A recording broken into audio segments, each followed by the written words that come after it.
প্রতীক বাংলাদেশে আছে দাড়িপাল্লা, জানেননি? আমার কথা কয় না, জানেননি? এটা কার দল? কথা কয় না কেন? এটা জামাতের দল। ইসলাম বলবেন না, ইসলাম বলবেন না, জাস্ট শুধু জামাত বলবেন, কারণ তাদের মধ্যে ইসলামের ন্যূনতম গান নাই। কথা বলেন না কেন?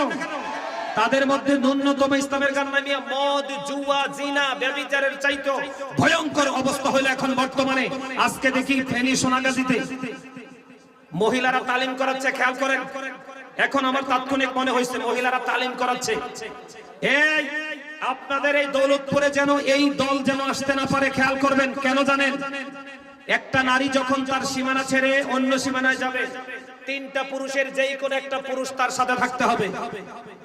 হয় তার স্বামী, না হয় তার বাবা, না হয় তার উপযুক্ত সন্তান। কথা বুঝতে পারছেন?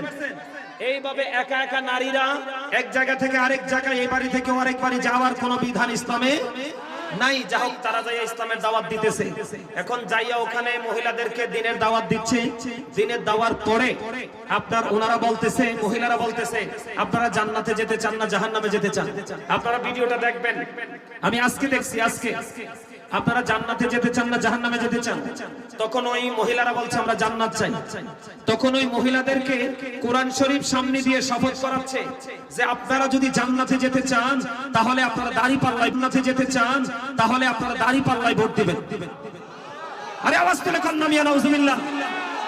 আপনি রাজনীতি করবেন, করেন, জামাত করেন, বিএনপি করেন, আওয়ামী লীগ করেন, জাতীয় পার্টি করেন, যার যে দল ভাল লাগে আপনি করেন, কিন্তু মানুষের ঈমান, আপনাদের ইসলাম নিয়ে খেলার অধিকার তো আপনাকে কেউ দেয় নাই। কথা বলেন না? আমার কথায় আপনার কি রাগ হয়েছে? এই কথা কি তাদের কাছে কি জান্নাতের টিকিট আল্লাহ দিয়ে দিছে?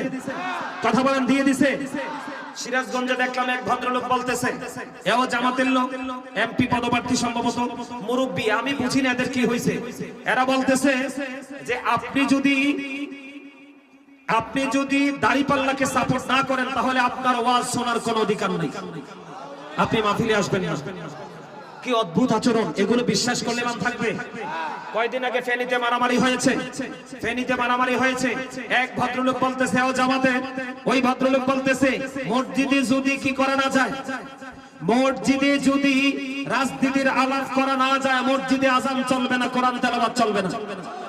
নাউজুবিল্লাহ বলেন। সম্মানিত উপস্থিতি, আমি গতকালকের ওয়াজে মসজিদ নিয়ে আলোচনা করেছি। এদিক তাকান, আল্লাহ রাসূল বলেছেন এক ব্যক্তি লাল ওট হারিয়ে ফেলেছে। কি? এক ব্যক্তি লাল ওট হারিয়ে ফেলেছে। নবীজি নামাজরত অবস্থায় এক ব্যক্তি মসজিদে এসে ডেকে ডেকে বলছে, তোমরা কেউ